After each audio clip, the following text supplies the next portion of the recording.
Komið sæl. Ég heiti Sólveig Anna Bóasdóttir og deildarforseti í Guðfræði og trúarbragðafræðideild við Háskóla Íslands. Ég ætla hér að kynna framhaldsnámið í deildinni, meistaranámi í Guðfræði, í djáknafræði og trúarbragðafræði.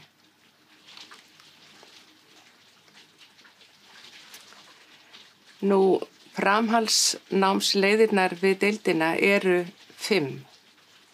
Það í fyrsta lagi magteólnám í guðfræði sem nám til embættisprófs.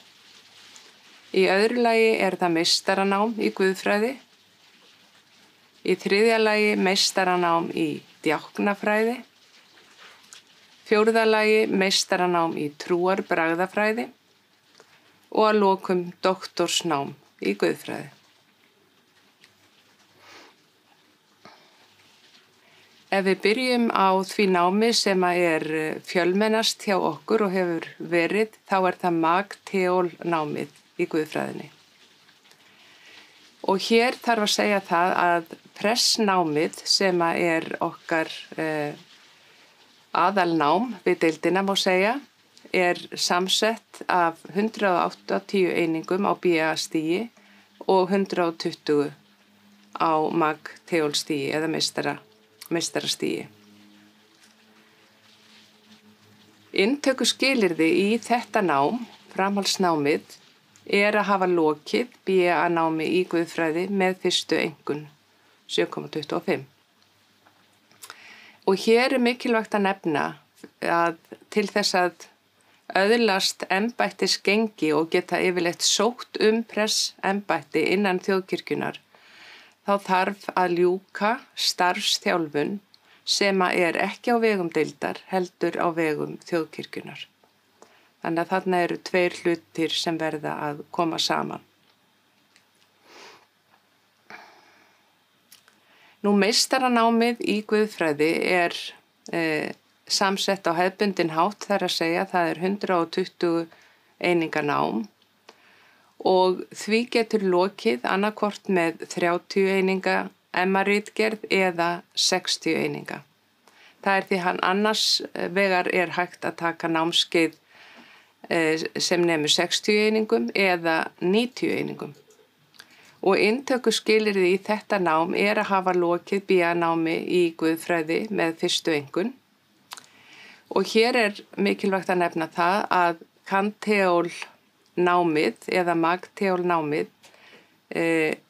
þeir sem hafa lokið því með fyrstu einkunn, þeir eiga þess kost að fá metnar 60 einingar úr því námi og taka með sér inn í magteólnámið og ljúka því ef þeir gera það aðeins 60 einingum af þessum 120 í nýjum námskeiðum og ritgerð.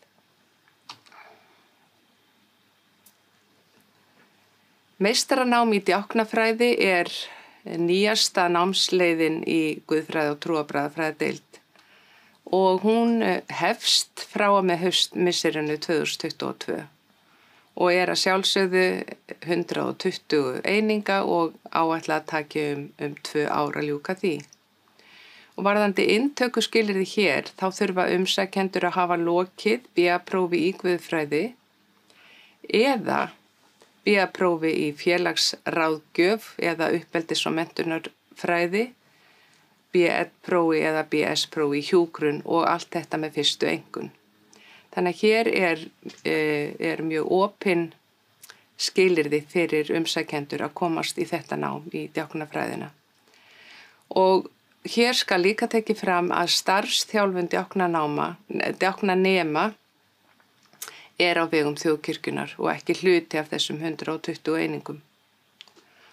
Og sama gildir og ég nefndi áðan varðandi prestsnámið að til að geta sótt starf djákna og tekið vígslu, þá þarf nemandi að hafa lokið djáknanáminu annars vegar og starfsþjálfuninni á vegum þjóðkirkjunnar hins vegar. Þá komið að meistaranáminu í trúarbragðafræði sem hefur verið í boði í áratug hjá okkur og það svipað að segja að þetta 120 eininga nám, 2 ára nám og inntökuskilyrðin mjög sambærileg og ég las upp hér áðan, BA-próf í guðfræði eða öðrum greinum frá hugvísindasviði, félagsvísindasviði eða B1-próf frá menntavísindasviði og þetta með fyrstu einkunn.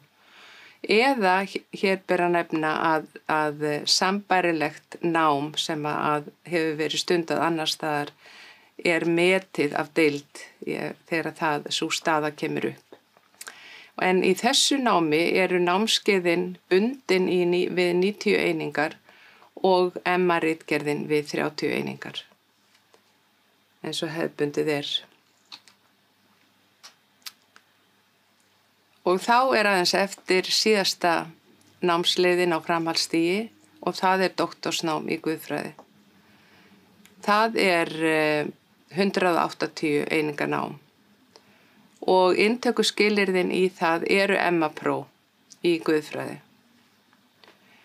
Og hér má nefna að umsækjendur doktorsnám sem hafa lokið mag.theol eða kant.theol námi, þau þurfa líka að hafa lokið MA-prófi í guðfræði. Þá vil ég bara þakka fyrir mig og minna á að hægt að tala við nemendur og fá frekari upplýsingar eins og hér kemur fram og minni síðan á umsóknarfrestinn 15. apríl. Þakka kærlega fyrir og verið sæl.